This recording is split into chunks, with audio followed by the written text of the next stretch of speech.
आनो भद्राः क्रतवो यन्तु विश्वतः। संसार के सभी दिशाओं से हमें नेक और शुभ विचार सतत प्राप्त हों। मानवता अपनी देवी है, ज्ञान हमारा भैया है, मेहनत अपनी बहना है, धरती माँ की गोदी में सत्य जीवन साथी संग हरहित जीते रहना है। समादरणीय महानुभावों, वैदिक संध्या के ऊपर हम ये प्रवचन माला आरंभ किए हुए हैं। गायत्री मंत्र और आचमन मंत्र की व्याख्या हमने सुनी। आचमन मंत्र के विषय में एक बात रह गई है, धारणा ध्यान समाधि का अभ्यास। जैसा कि हमने आपको पहले भी निवेदन किया है, महर्षि दयानंद जी की सारी साधना पद्धतियां सुषुम्ना को आधार लिए हुए हैं। सुषुम्ना में 7 केंद्र हैं। प्राणायाम मंत्र में जिन्हें हम संध्या में बोलते हैं, नीचे से ओम भू, ओम भुवः, ओम स्वः, ओम महः, ओम जनः, ओम तपः, ओम सत्यम, क्रमशः पायु, उपस्थ, नाभि, हृदय, कंठ, नेत्र यानी भ्रूमध्य और तालु।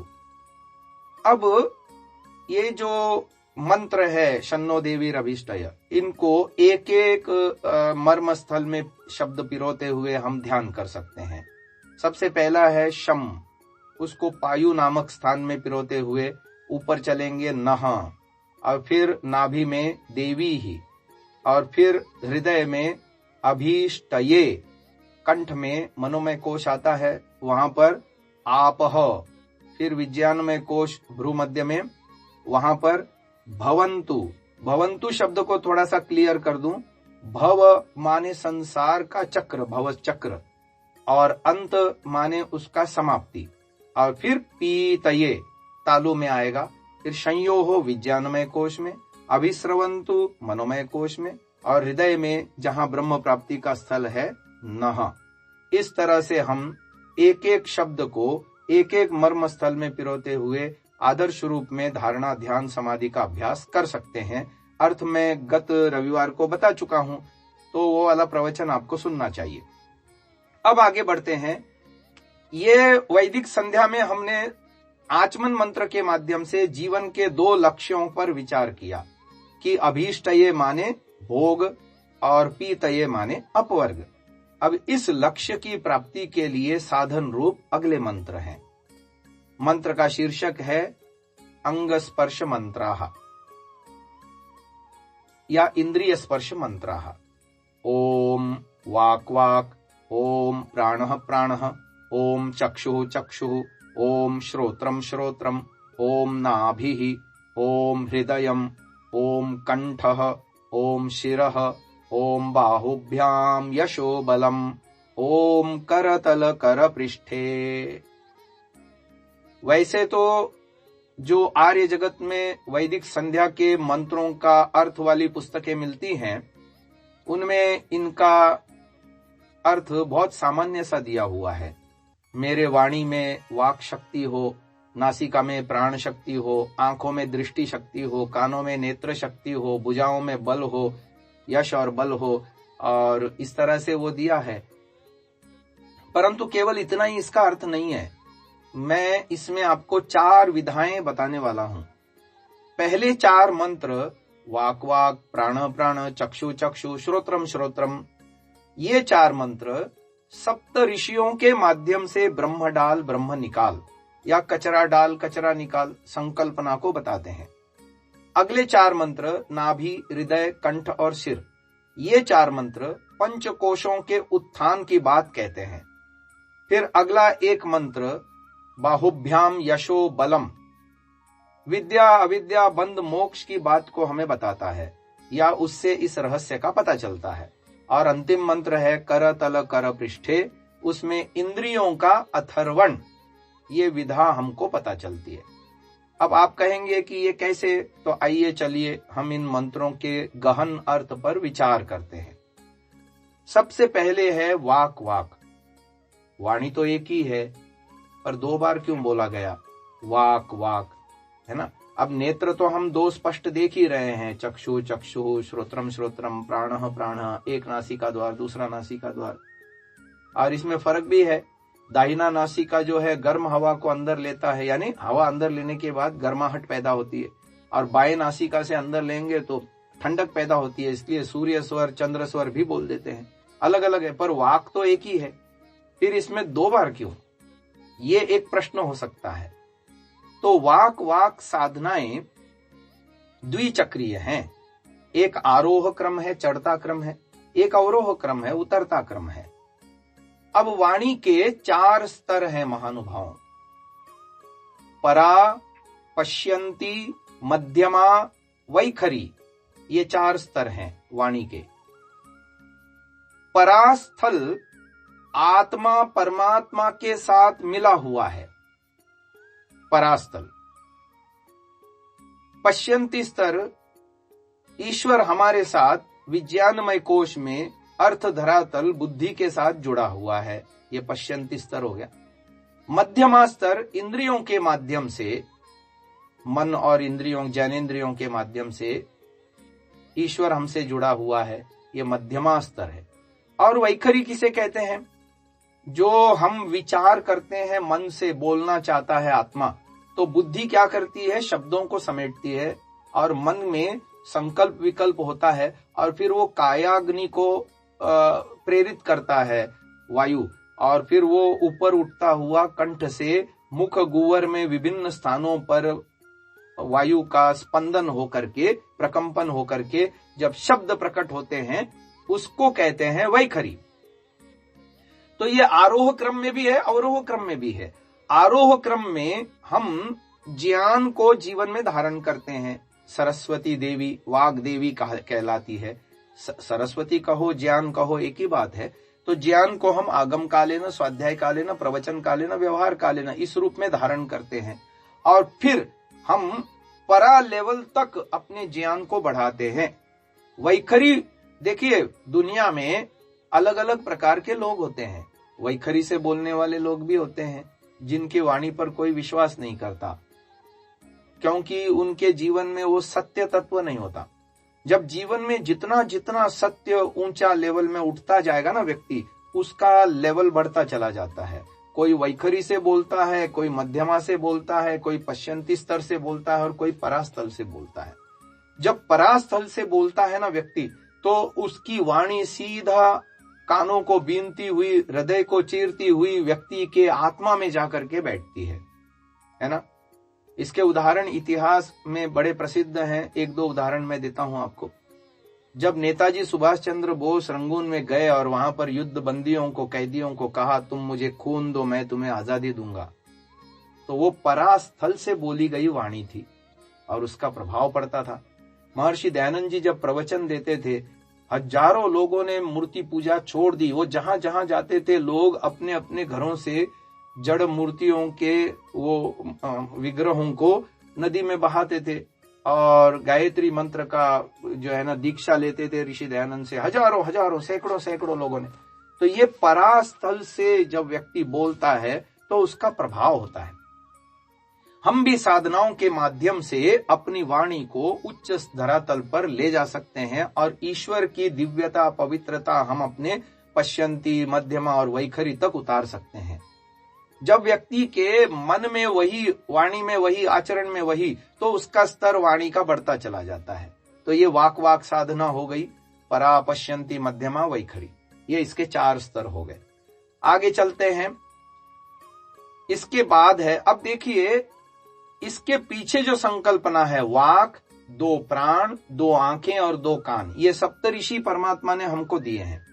वेद का मंत्र है, सप्त ऋषयः प्रतिहिताः शरीरे सप्त रक्षन्ति सदम अप्रमादम तत्र सप्तापः स्वपतो लोकमीयुः तत्र जागृतौ अस्वप्नजौ सत्र सदौ च देवौ। पूरे मंत्र की व्याख्या नहीं करता, केवल यहाँ बताने का संदर्भ मात्र था कि हमारे शरीर के अंदर परमात्मा ने 7 ऋषि दिए हुए हैं। वाणी, 2 नासिका द्वार, 2 आंखें और 2 कान, ये मिला करके 7 होते हैं। इन सप्तऋषियों के माध्यम से ब्रह्म ही ब्रह्म अंदर भरना, ये मनुष्य के लिए परमात्मा ने नियम बनाया। भद्रम कर्णेभिः शृणुयाम भद्रम पश्येम अक्षभिः। मनुष्य ने परमात्मा के इस नियम का सर्वाधिक उल्लंघन किया है आज की तारीख में। और इसलिए दृश्य और श्रव्य, दृश्य माने वीडियो, श्रव्य माने ऑडियो, ऑडियो वीडियो के माध्यम से मनुष्य अस्तित्व में इन ऋषियों के माध्यम से कचरा ही कचरा भरा जा रहा है। जितना भी आज मानव अस्तित्व में हो रहा है उसको फिल्टर होके आना चाहिए था। भद्रम करने भी, कानों से हम भद्र सुने, भद्रम पश्येम अक्ष भी, आंखों से हम भद्र देखें। अब इस परमात्मा की आज्ञा का उल्लंघन हो रहा है और इसलिए अंतस कचरे से भर गया। राग, द्वेष, ईर्ष्या, झूठ, छल, कपट व्यक्ति के जीवन में इसीलिए व्याप्त हो गया। तो वाक साधना नहीं हुई, प्राण साधना नहीं हुई, चक्षु साधना नहीं हुई, श्रोत्रम साधना नहीं हुई। इसके विपरीत हो गया, कचरा डाल कचरा निकाल। वातावरण सारा अंदर का प्रदूषित हो गया, पूरा गंदला हो गया और इसीलिए परमात्मा से दूरी बनती चली गई। तो ये एक कारण। अब आगे चलिए, हमारे प्राण पुष्ट होने चाहिए। प्राण कैसे पुष्ट होते हैं? तपस्वी जीवन होने से। जिसके जीवन में तपस्या होती है, श्रम होता है, श्रम से प्राण पुष्ट होते हैं। प्राणायाम भी एक श्रम ही है जिसको करके हम अपने प्राणों को पुष्ट कर सकते हैं। हवन करके, वायुमंडल को शुद्ध करके उसमें श्वास लेने से प्राण पुष्ट होते हैं। शरीर को तपस्वी बनाने से प्राण पुष्ट होते हैं। आपने देखा होगा बिल्डिंग व्यवस्था में जो महिलाएं काम करती हैं, सुबह 4 घंटा, दोपहर को लंच ब्रेक के बाद 4 घंटा काम करती हैं, कितना श्रम करती हैं। वैसा श्रम आज की जो सामान्य महिलाएं हैं घरों में रहने वाली, उतना श्रम नहीं कर सकती। या रोड पे जो खोदने का काम करता है, या खेत में जो किसान एक मजदूरी करता है या मेहनत करता है, वैसी मेहनत आज का आम आदमी नहीं कर पाता और इसलिए उसके प्राण भी कमजोर हो गए हैं। प्राण, तो प्राण के भी 5 विभाग हैं महानुभाव। पहला है प्राण, दूसरा है अपान, तीसरा है समान, चौथा है व्यान और अंतिम है उदान। इनके स्थल भी हैं, पायु में प्राण, उपस्थ में अपान, नाभि चक्र में समान, हृदय चक्र में व्यान और कंठ में उदान। ये महर्षि दयानंद जी ने हमको सत्यार्थ प्रकाश के 9वें समुल्लास में प्राणमय कोश की व्याख्या लिखते हुए समझाया कि जीवन को धारण कराने वाला प्राण है, शरीर से मल अपशेष आदि का निष्कासन करने वाला अपान है। यानी प्राण के ही ये 5 अलग अलग विभाग हैं। इनको काम परमात्मा ने अलग अलग सौंप दिया है, तो उसके काम के और लक्षणों के आधार पर इनके नाम हैं।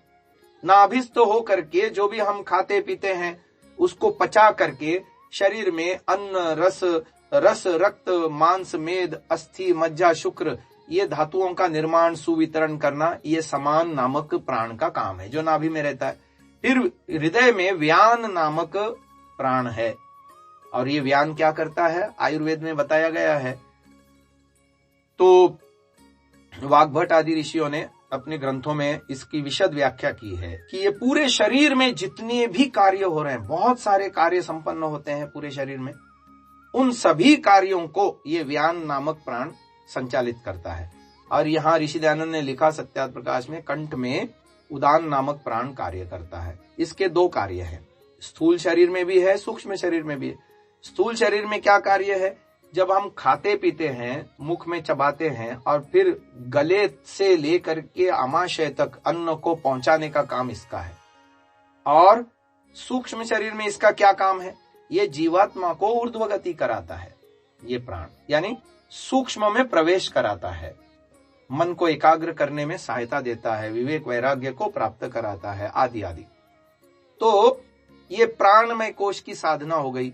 तो कैसे करेंगे इसकी साधना? सबसे नीचे पायु नामक स्थान में धारणा बनाते हुए प्राण, ये जप आप कर सकते हो और उसमें ईश्वर मेरे शरीर में जीवन धारण करा रहा है।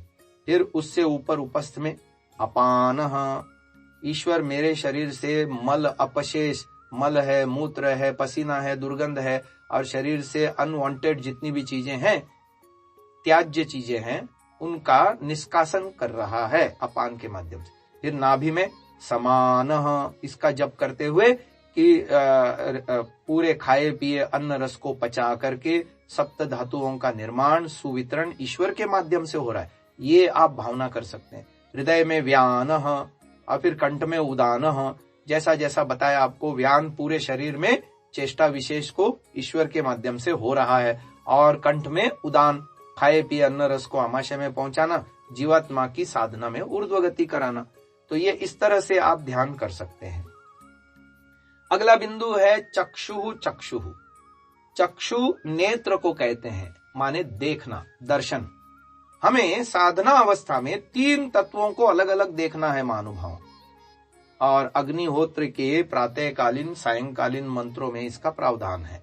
सूर्यो ज्योति ज्योति सूर्य स्वाहा, सूर्यो वर्चो ज्योति वर्च स्वाहा, ज्योति सूर्य स्वाहा, अग्निर्ज्योतिर ज्योतिरग्नि स्वाहा आदि। अब इसमें ध्यान देंगे तो प्रातःकालीन जो 4 मंत्र हैं और सायंकालीन जो अग्निहोत्र के 4 मंत्र हैं, उसमें 2 शब्द तो कॉमन है, वर्च और ज्योति। परंतु प्रातःकालीन मंत्र में जहां सूर्य है वहां सायंकालीन मंत्रों में अग्नि है। तो अग्नि और सूर्य ये दोनों परमात्मा के प्रतिनिधित्व करने वाले शब्द हैं। वर्च प्रकृति और प्रकृति से बने हुए मन बुद्धि आदि पदार्थों को बताने वाले शब्द हैं, और ज्योति आत्मा को दिखाने वाला शब्द है। तो आप इस प्रकार से साधना कर सकते हैं।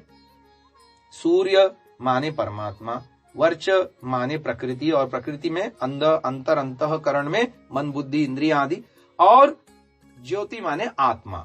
इस तरह से इन मंत्रों का सहारा लेकर के आप चक्षु साधना कर सकते हैं कि हमारे जीवन का लक्ष्य है साधना में इनका पृथक पृथक बोध करें। आत्मा अलग है, प्रकृति अलग है, परमात्मा अलग है। मेरा अस्तित्व मैं संसार से अलग करके देखूं। अभी तो मैं शारीर बोध से ही स्वतः को अलग करके नहीं देख पा रहा, है ना। बच्चा अपने आप को बच्चा देखता है, बूढ़ा अपने आप को बूढ़ा समझता है, गोरा व्यक्ति अपने आप को गोरा समझता है, काला अपने आप को काला समझता है ना। बूढ़ा और जो है कमजोर अपने को कमजोर समझता है, मोटा अपने को मोटा समझता है। पर ये सारे शारीर धर्म है, आत्मा के नहीं। तो आत्मा को शरीर से, मन से, इंद्रियों से, प्रकृति से अति सूक्ष्म में चले जाइए, पृथक करके देखना, यह है चक्षु साधना। और श्रोत्रम साधना क्या है उसको भी बता देते हैं। श्रोत्र का संबंध यजुर्वेद में दिशाओं से बताया है, और दिशाओं का संध्या में भी हम उच्चारण करते हैं। प्राची माने सामने, दक्षिणा दाहिनी, प्रतीची पीछे, उदीची बाएं, ध्रुवा नीचे और ऊर्ध्वा ऊपर। एक और, क्योंकि सुषुम्ना में 7 केंद्र हैं, तो एक एक केंद्र में एक एक दिशा को पिरोते हुए हम चक्षु साधना कर सकते हैं। सबसे नीचे है प्राची, उससे ऊपर आइए उपस्थ में, दक्षिणा नाभि में, प्रतीची हृदय में, उदीची कंठ में, ध्रुवा भ्रूमध्य में, ऊर्ध्वा और तालु में अदिति। अदिति माने सभी दिशाओं में ईश्वर है।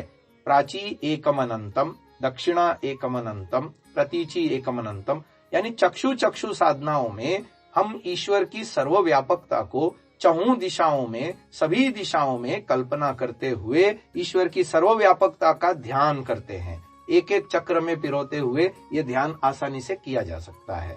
तो सप्त ऋषियों के माध्यम से ब्रह्म डाल और ब्रह्म निकाल, ये संकल्पना है। हमारे अस्तित्व में शुभ ही शुभ जाना चाहिए। महानुभाव, व्यक्ति बाहरी जीवन में शुचिता प्रिय है, सफाई को पसंद करता है। उसको सुबह उठ करके नहाता है, ब्रश करता है, वस्त्र बदलता है, पात्र को, स्थान को, सब चीज को साफ सफाई रखता है। परंतु अपने जीवन में अंतःकरण की निर्मलता के लिए उसका विशेष ध्यान नहीं है। तो दिन भर इसमें राग, द्वेष, ईर्ष्या और नकारात्मक भाव पैदा होते रहते हैं, और वो उनको बढ़ावा देता है। चिंतन की प्रक्रिया में बहुत सारा मानसिक परिग्रह होता रहता है। परिग्रह माने अनवांटेड विचारों को करना, हानिकारक एवं नकारात्मक एवं अनावश्यक विचारों को करते रहना। तो ये हम करते रहते हैं। और बाहर से भी बहुत सारा कचरा अंदर इनपुट लेते हैं हम आंखों से और कानों से, तो इसके माध्यम से हमारा अंतस बहुत गंदा होता रहता है। तो ये वाक आदि साधनाओं के माध्यम से हम इसको शुद्ध करते हैं, पवित्र करते हैं अपने अंतःकरण को। और सेल्फ अवेयरनेस, जिसमें आत्म प्रबोध जिसको कहते हैं, यानी अपनी स्वयं की चेतना में रहना। जब व्यक्ति अपनी स्वयं की चेतना में रहेगा तो साक्षी भाव से मन आदि के अंदर आए हुए कल्मश को हटा पाएगा।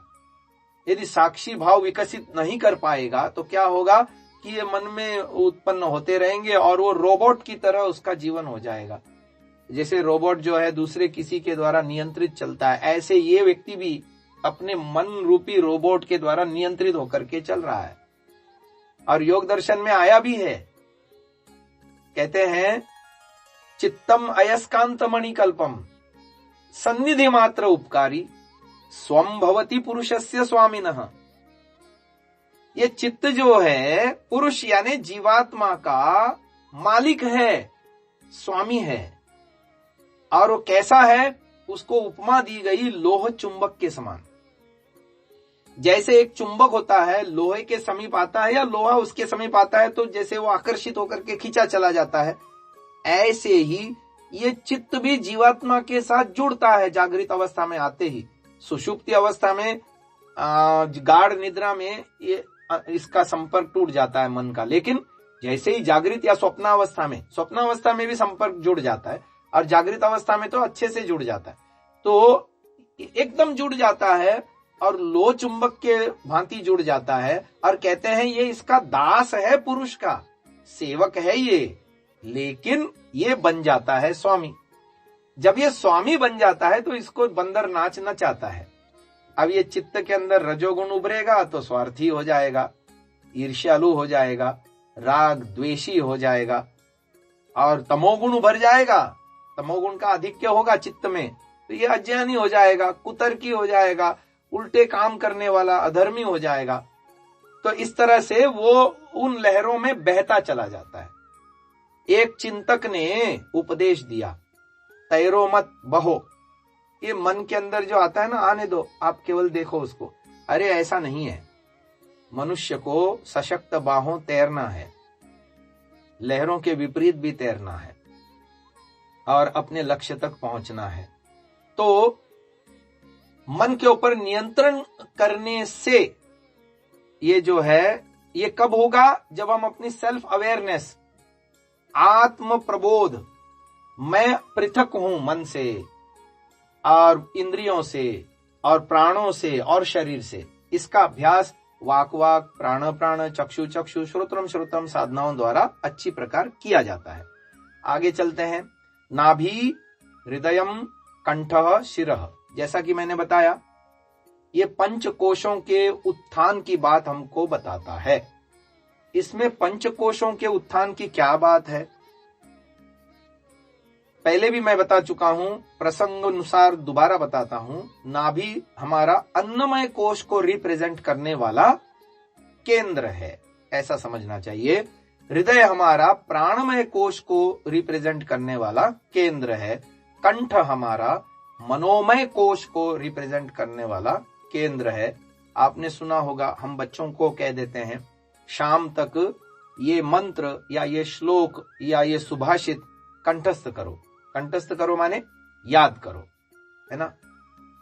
एक प्रसिद्ध कहावत है, विद्या कंठ की पैसा गांठ का। तो ये कहां से आया, ये संस्कृत से आया। संस्कृत में एक श्लोक है, पुस्तकस्थातु या विद्या परहस्त गतम धनम कार्यकाले समुत्पन्ने न सा विद्या न तद्धनम। पुस्तक में रखी हुई विद्या या दूसरे के पास चला गया पैसा, जब आपको आवश्यकता होती है तो ना वो विद्या काम आती है और ना वो पैसा काम आता है। तो वो कंठस्थ जो है, आपको याद जो है, वही विद्या आपके काम की है। तो कंठ हमारा मनोमय कोश का केंद्र है। और ये भ्रूमध्य, ये हमारा विज्ञानमय कोश का केंद्र है। आप ध्यान देंगे तो आपको पता चलेगा कि सारे पाचक अंग, जो भी हम खाना पीना खाते हैं, सारे पाचक अंग उदर में है। और रेस्पिरेटरी सिस्टम जो है हमारा प्राणमय कोश, तो ये सारे यहाँ चेस्ट में हमारे छाती में जो है सारे अवयव हैं उसके, और कंठ हमारा मनोमय वैचारिक धरातल है, और यहाँ जितने भी ज्ञान विज्ञान है ये उसका हेड ऑफिस यहाँ सिर है, और पांचों की पांचों ज्ञानेंद्रियां यहीं पर हैं, परमात्मा ने दिए हमको, आंखें, कान, नासिका, जिह्वा और त्वचा तो पूरे शरीर में है, परंतु बाकी सारा यहीं पर है जमघट इनका। तो ये विज्ञानमय कोश का हमारा केंद्र हुआ भ्रूमध्य। चार में चार ही दिए हैं, चार ही मर्मस्थल बताए, नाभि, हृदय, कंठ और शिर, पांचवा नहीं बताया। तो पंचकोशों का उत्थान कैसे हुआ अभी समझा देते हैं। पांचवा कोश उपलब्धि है। चार में जब हम उन्नति करते हैं तो पांचवा कोश उपलब्धि के रूप में आता है। क्या है? आनंदमय कोश, है ना। तो नाभि, मनुष्य को ताउम्र स्वस्थ रहना है, ये पहली आवश्यकता है। धर्म, अर्थ, काम, मोक्ष की सिद्धि के लिए आरोग्यम मूलम उत्तमम, आयुर्वेद में आया, धर्मार्थ काम मोक्षाणाम, है ना, आरोग्य मूलम उत्तमम। शरीर का स्वस्थ होना पहले। शरीर स्वस्थ नहीं होगा तो हम कुछ भी नहीं कर सकते, न ध्यान कर सकते, न धन कमा सकते, न कमाए हुए धन का भोग कर सकते, कुछ नहीं कर सकते। और दो चार आदमी और सेवा के लिए लगा लेंगे, बीमार पड़ेंगे तो। इसलिए शरीर का स्वस्थ होना। पर आज का मनुष्य बीमार बीमार बीमार, और 30-40 की उम्र के बाद कोई ना कोई बीमारी साथ में लगी जाती है ना। और एक बार बीमारी लग गई, और ये जितनी भी एलोपैथी चिकित्सा पद्धतियां हैं आदमी को स्वस्थ नहीं करती। आज तक एलोपैथी चिकित्सा पद्धति का उदाहरण नहीं मिलता कि फलानी बीमारी में गोलियां खाने से उसकी बीमारी पूर्णतः ठीक हो गई। चाहे फिर वो डायबिटीज हो, चाहे फिर वो ब्लड प्रेशर हो, चाहे फिर वो और अन्य किसी भी प्रकार का अन्य रोग हो, ये रोग बढ़ते ही चले जाते हैं।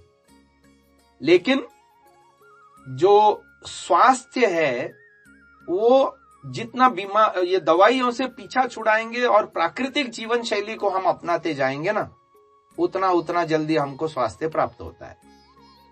दुनिया का मनुष्य छोड़ करके प्राकृतिक जो नियम हैं खान पान के और आहार विहार के, कोई पशु पक्षी प्राणी आदि भंग नहीं करते, और इसलिए वो बीमार भी नहीं पड़ते। आप देख लीजिए, मनुष्य सबसे बुद्धिमान प्राणी है, लेकिन अपने बुद्धिमान होने का कोई उपयोग स्वास्थ्य के मामले में वो नहीं ले पा रहा है। प्राणियों के पास वैसी बुद्धि नहीं है जैसे मनुष्य के पास है। मनुष्य सीख सकता है, अपनी गलतियों से सीख सकता है और अपनी गलतियों से सुधर सकता है और अच्छे जीवन को चुन सकता है, लेकिन ये चुन नहीं रहा और इसलिए बीमार है। इसलिए इतने डॉक्टर, इतने अस्पताल, इतने चिकित्सालय, इतनी औषधियां, इतना सारा। प्राणियों के क्षेत्र में ऐसा नहीं है। शायद उनका ज्ञान नैमित्तिक होना ये भी एक कारण है, स्वाभाविक होना। नैमित्तिक तो मनुष्य का जीवन है, मनुष्य का ज्ञान नैमित्तिक है। मनुष्य से इतर सारे प्राणी स्वाभाविक ज्ञान लेके आए हैं, क्या खाना, कितना खाना, कब नहीं खाना। आपने देखा होगा, कुत्ता जब उसको इंडाइजेशन हो जाता है, बदहजमी हो जाती है, तो खाना खाना छोड़ देता है और घास खाता है। घास, वो घास खाने से ऐसा बताते हैं कुत्ते के पेट में जो गड़बड़ी है वो दूर हो जाती है, यानी वो स्वस्थ हो जाता है। ये मैकेनिज्म, ये घास खाना चाहिए, वो कोई डॉक्टर ने उसको नहीं बताया, वो इनबिल्ट उसके दिमाग में है। गाय भी, पशु भी खाना खाना छोड़ देती है। जब घास खाना छोड़ देती है, जब उसको पेट में कोई गड़बड़ी हो, अपचन हो, कुपच हो या कुछ और प्रॉब्लम हो। तो ये प्राणियों में उपजत ज्ञान है और इसीलिए वो स्वस्थ रहते हैं। और जो ज्ञान है उसका अतिक्रमण नहीं कर सकते हो। जितना परमात्मा ने उनको जीवन जीने के लिए, जो प्राकृतिक तरह से जीवन जीने के लिए जो उनके दिमाग में फिट कर रखा है ज्ञान विज्ञान, उस दायरे से, उस लिमिटेशन से वो बाहर नहीं जाते। और इसीलिए आदतन प्राकृतिक नियमों का पालन करने से ताउम्र वो स्वस्थ रहते हैं। और हम भी उनसे ये सीख सकते हैं कि जो प्रकृति के नियम परमात्मा ने हमारे लिए भी बनाए हैं, फिर वो खान पान के नियम हो, उठने बैठने सोने जागने लेन देन आदि से संबंधित जितने भी प्राकृतिक नियम हो, उनका यदि हम सुपालन करेंगे तो हम भी स्वस्थ रह सकते हैं, ताउम्र स्वस्थ रह सकते हैं, आज भी स्वस्थ रह सकते हैं। जापान में औसत आयु व्यक्तियों की 100 साल से ऊपर है। मतलब 100 साल से ऊपर वाले लोग जापान में श्रम के कार्य करते हैं, रिक्शा चलाना, टैक्सी चलाना या और कोई श्रम के कार्य करते हैं, ऐसा मैंने सुना है। तो ये क्यों कर पाते हैं? क्योंकि वो स्वास्थ्य नियमों का पालन करते हैं। तो ये नाभि ही, फिर हृदयम, प्राणमय कोश हमारा पुष्ट होना चाहिए। प्राणमय कोश पुष्ट न होने से ही तो रोग आते हैं जीवन में। प्राण यदि पुष्ट होंगे तो पाचन व्यवस्था भी ठीक रहेगी, शरीर में सारी क्रियाएं ठीक हो जाएंगी, जीवन जो है हृष्ट पुष्ट और सुदृढ़ लावण्यमय हो जाएगा। लेकिन प्राणमय कोश भी पुष्ट नहीं है। जो श्रमदेव या श्रम देवी, हम उनका निरीक्षण करें तो श्रम देव को जितना खाना पीना मिलता है, जितनी कैलोरी उनको अपने भोजन में मिलती है, एक मिडिल क्लास या अपर मिडिल क्लास फैमिली में रहने वाला व्यक्ति उससे दुगुना, 3 गुना, 4 गुना, 10 गुना भी ज्यादा क्वालिटी का भोजन ले लेता है। लेकिन उसकी शारीरिक क्षमताएं घटी हुई हैं। क्यों? क्योंकि श्रम नहीं है जीवन में, है ना। श्रम नहीं है जीवन में तो शारीरिक क्षमताएं धीरे धीरे घटती चली जाती है। तो ये प्राणमय कोश जो है कमजोर हो गया। फिर आगे चलिए मनोमय कोश। मन के विषय में मैं अक्सर कहा करता हूं कि हमारा ये माथा यदि स्क्रीन के अंदर, वीडियो स्क्रीन के अंदर परिवर्तित हो जाए, यानी हमारे मन के विचार माथे पे लोगों को फिल्म की तरह दिखने लग जाएं और हमारे कान स्पीकर की तरह बजने लग जाएं, तो हम ये ब्रॉडकास्ट चालू रखना चाहेंगे या बंद रखना चाहेंगे? अर्थात बंद रखना चाहेंगे। क्यों? क्योंकि हम मन में गड़बड़ सोचते हैं। यह प्रत्यक्ष प्रमाण है इस बात का। एक छोटा बच्चा है, उसको ये ब्रॉडकास्ट बंद रखने की आवश्यकता ही नहीं है। क्यों? क्योंकि जैसा अंदर है वैसा बाहर है। और ऋषि मुनियों का भी जीवन ऐसा ही होता है। उनको छिपाने के लिए ऐसा कुछ होता नहीं उनके जीवन में। मनसी एकम वचसी एकम कर्मणि एकम महात्मनाम। मनसी अन्यत वचसी अन्यत कर्मणि अन्यत दुरात्मनाम। हम दुरात्मा बने फिरते हैं और इसीलिए हमको ये ब्रॉडकास्ट बंद करने की आवश्यकता है। किसी के भी सामने हम ये ब्रॉडकास्ट ओपन चालू नहीं रख सकते। तो महानुभावों, परिष्कृत बचपन जीना योगी होना है, इसको समझ लें।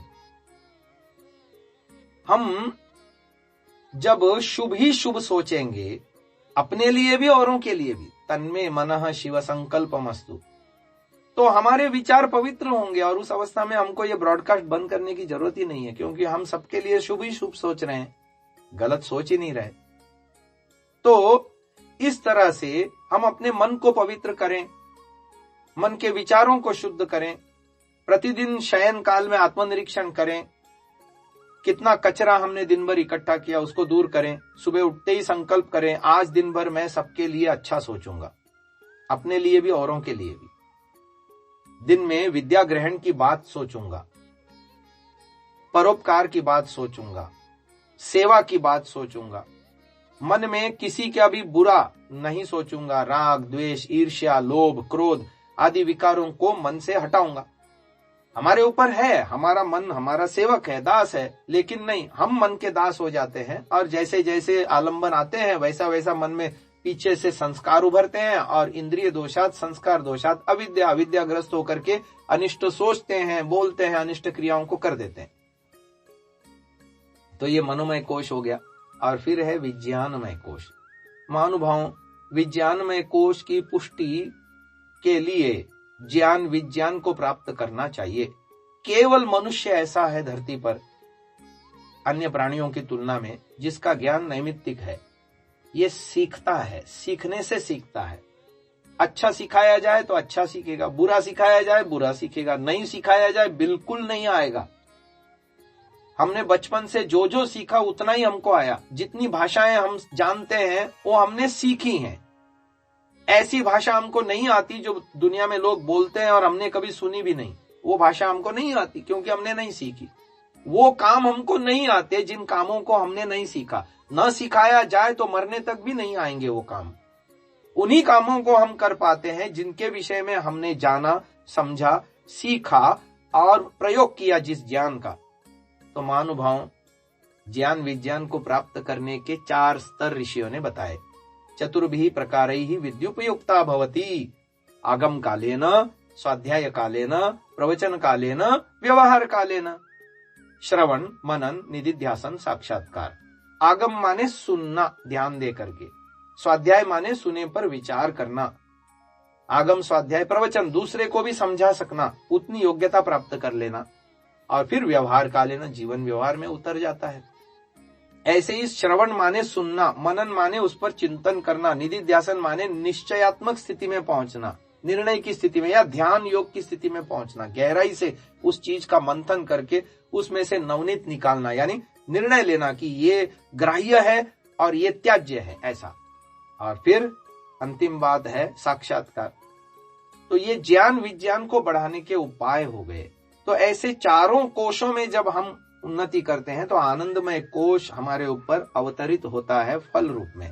आनंदमय कोश के भी 5 विभाग बताए ऋषि दयानंद ने। प्रीति प्रसन्नता पहला विभाग है, न्यून आनंद दूसरा विभाग है, आनंद तीसरा विभाग है, नहीं अधिक आनंद तीसरा विभाग है, और आनंद चौथा विभाग है, और 5वां है आधार कारण प्रकृति। ये ऋषि दयानंद का लेख है सत्यार्थ प्रकाश नवम समुल्लास मुक्ति के विशेष साधन में 5 कोशों का विवेचन में दिया है।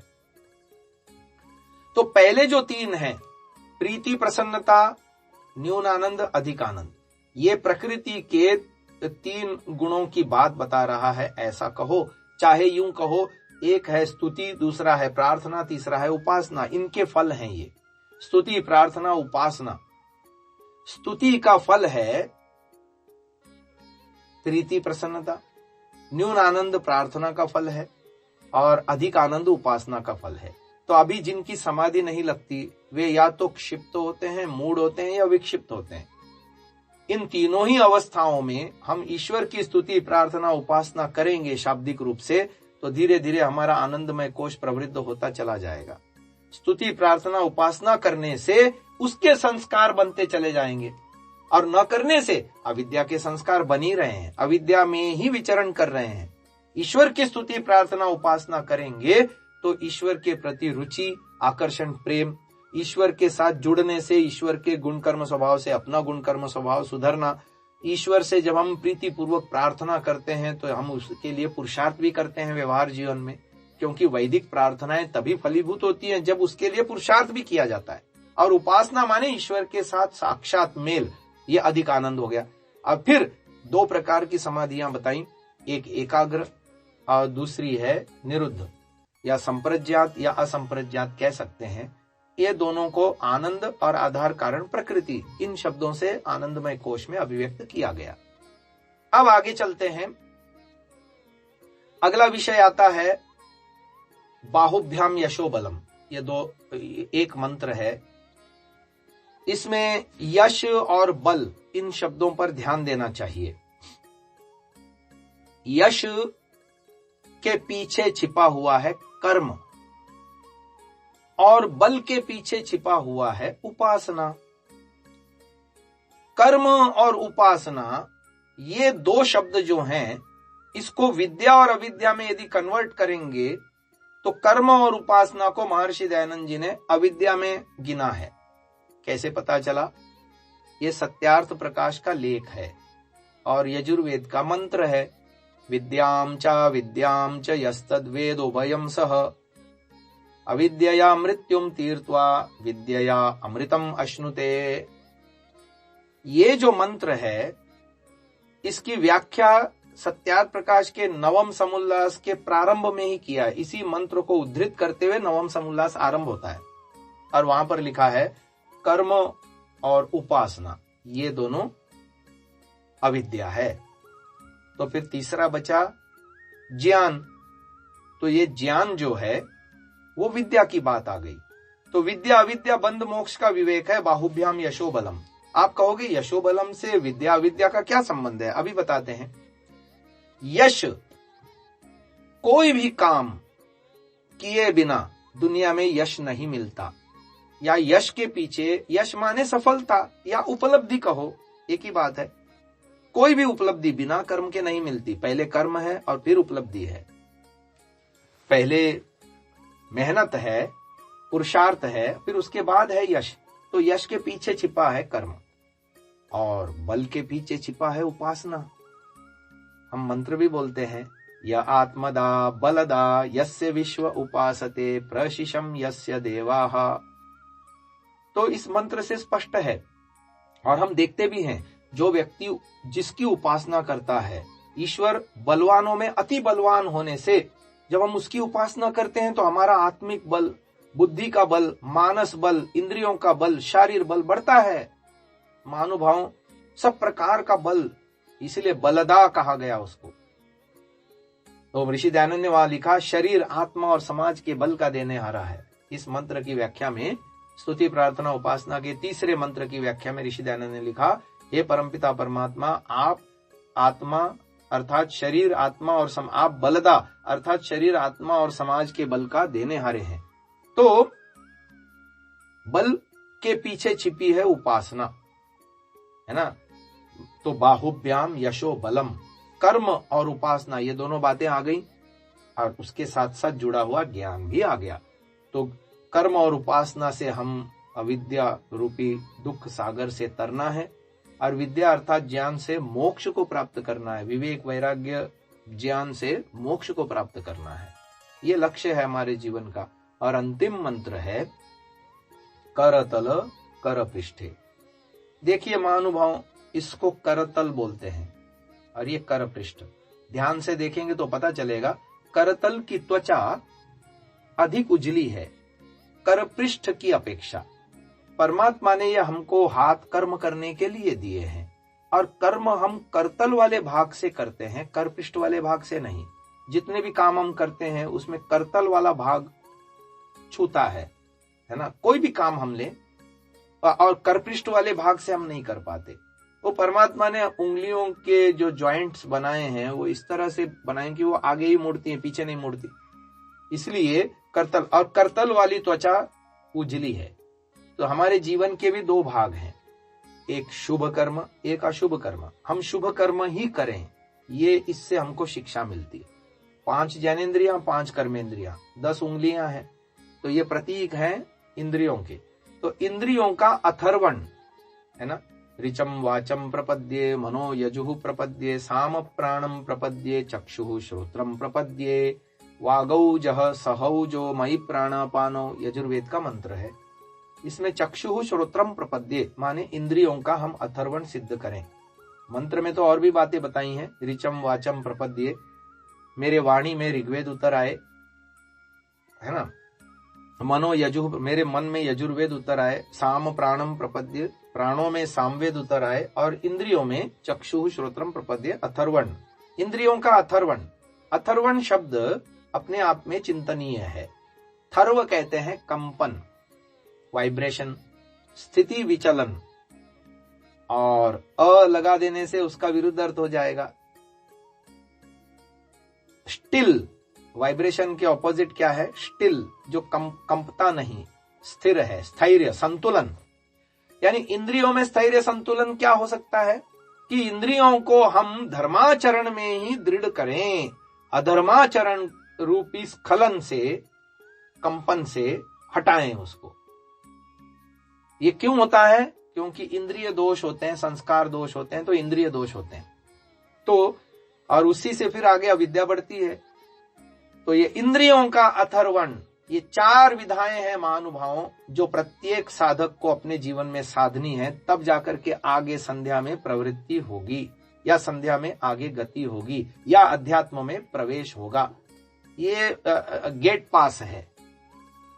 ये 4 प्रकार की विधाएं जीवन में धारण करने से गेट पास मिल जाता है उपासना योग में आगे बढ़ने का, एकाग्र निरुद्ध समाधियों को प्राप्त करने का। पहले तो सप्त ऋषियों के माध्यम से हम ब्रह्म डालें, ब्रह्म निकालें, जीवन को शुद्ध पवित्र निर्मल करें। वाक वाक, प्राण प्राण, चक्षु चक्षु, श्रोत्रम श्रोत्रम साधनाएं मैंने बता दी। फिर आगे पांचों कोशों का उत्थान, शरीर को स्वस्थ रखना, प्राणों को पुष्ट करना, मन को शिव संकल्प में बनाना, ज्ञान विज्ञान की वृद्धि करते रहना। प्रतिदिन वेद पढ़ना चाहिए, पढ़े हुए का चिंतन मनन करना चाहिए, निर्णय लेना चाहिए, जीवन में उतारने के लिए पुरुषार्थ करना चाहिए। और ऐसे ही चारों क्षेत्रों में जब पुरुषार्थ करते हैं तो आनंदमय कोश, जीवन का लक्ष्य ही वही है कि हम आनंदमय ईश्वर तक उन्नत हो जाएं। तो आनंदमय कोश की बात आ गई। फिर आगे चलते हैं, बाहुभ्याम यशो बलम, विद्या अविद्या बंध मोक्ष, कर्म और उपासना रूपी उससे साधनों से हम संसार सागर को तर जाएं और ज्ञान अर्थात विद्या से मोक्ष को प्राप्त करें। और अंत में इंद्रियों का अथर्वण, दसों इंद्रियों को अधर्माचरण से रोक धर्माचरण में प्रवृत्त करें। तो आज के इन विचारों को यहीं पर परिसीमित करते हैं। मंत्र की लगभग व्याख्या पूरी हो चुकी है। कोई प्रश्न पूछना चाहते हैं तो पूछ सकते हैं।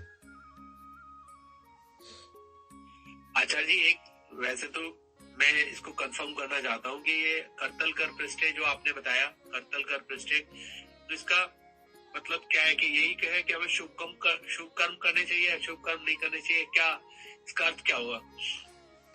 ये 5 ज्ञानेंद्रियों के 5 उंगलियां प्रतीक हैं। एक बात, 5 कर्मेंद्रियां 5 दूसरे हाथों का प्रतीक है। वैसे भी व्यक्ति के दोनों हाथों में एक हाथ ज्यादा एक्टिव होता है, तो ये कर्म का प्रतीक हो गया, और दूसरा हाथ की 5 उंगलियां ज्ञानेंद्रियों का प्रतीक हो गया। तो ज्ञानेंद्रियां और कर्मेंद्रियों का अथर्वण सिद्ध करना, इसका मतलब है कि हम इंद्रियों को, खोटे धर्म में विचरने वाली इंद्रियों को हटा करके अच्छे कर्मों में लगाना। यानी आंखों का हम निर्णय कर सकते हैं, आंखों से मुझे क्या देखना है क्या नहीं देखना है, कानों से मुझे क्या सुनना है, वाणी से मुझे क्या बोलना है, कौन सी चीज खानी है कौन सी चीज नहीं खानी। स्वाद के मारे आदमी न खाने योग्य चीजों को और मात्रा भी ज्यादा खा लेता है और फिर बीमार पड़ जाता है ना, वो वाली बात है। सभी इंद्रियों का सदुपयोग भी है, दुरुपयोग भी है। तो दुरुपयोग होने से बचाना और उसका सदुपयोग करना, ये है करतल कर पृष्ठे, जो मैं समझा हूं। ठीक है, बहुत बहुत धन्यवाद। और किसी को कोई प्रश्न?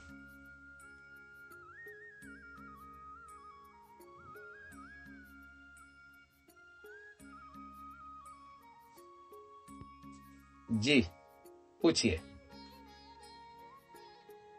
आवाज सुनाई नहीं दे रही। आपका म्यूट हो रहा है, उसको अनम्यूट करिएगा। आचार्य जी। जी जी। ईश्वर दयालु है जी, सब प्राणियों पे दया करता है जी। ये जो निरीह प्राणी हैं, जो जी साधारण प्राणी हैं, जैसे मृग है, तो इसको शेर खाता है, या जो हिंसक प्राणी उसको खाते हैं, तो क्या वो प्राणी दया के पात्र नहीं है? जो ईश्वर की दया उन पे नहीं होती? बिल्कुल होती है। न किसी वजह से और उनके खाद्य का भोजन बन जाते हैं। हाँ, हिंसा होती है।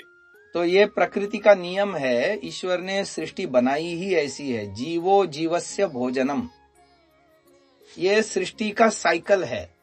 तो उसमें कोई गैर बात नहीं है। और सुनिए, ये मनुष्य आज जितने प्राणी जितने हैं ना, ये प्राणियों को मार मार के खा रहे हैं। ये जब इनका अगला जन्म होगा ना, ये मनुष्य नहीं बनने वाले हैं, ये ऐसे ही ये हिरण आदि बनने वाले हैं, जिनको दूसरे शेर आदि खाएंगे। तो शेर आदि का ये भोजन बनाया, हिरण आदि, और इनको कर्मों का दंड भी दिया कि तुमने जो है प्राणियों को मार मार के खाया है और अब तुम इसका दंड भोगो। जितनी बार तुमने, जितने प्राणियों को, जितनी बार ये लोगों ने मुर्गी और बकरा और गाय भैंस आदि मार मार के खाए, पशु पक्षियों को, और ये मनुष्य ये करता है कर्म, जघन्य कर्म करता है, और फिर सृष्टि में उसको आगे उसको भोगना है। और फिर एक प्राणी दूसरे प्राणी के ऊपर निर्भर है। ये जीवो जीवस्य भोजनम, ये एक साइकिल है, परमात्मा ने ऐसा बना रखा है, तो तभी दूसरे प्राणी के ऊपर निर्भर है। ये जीवो जीवस्य भोजनम, ये एक साइकिल है, परमात्मा ने ऐसा बना रखा है, तो तभी जाकर के सृष्टि में बैलेंस है। जी धन्यवाद जी, नमस्ते जी। और किसी को कुछ पूछना हो तो पूछ सकते हैं।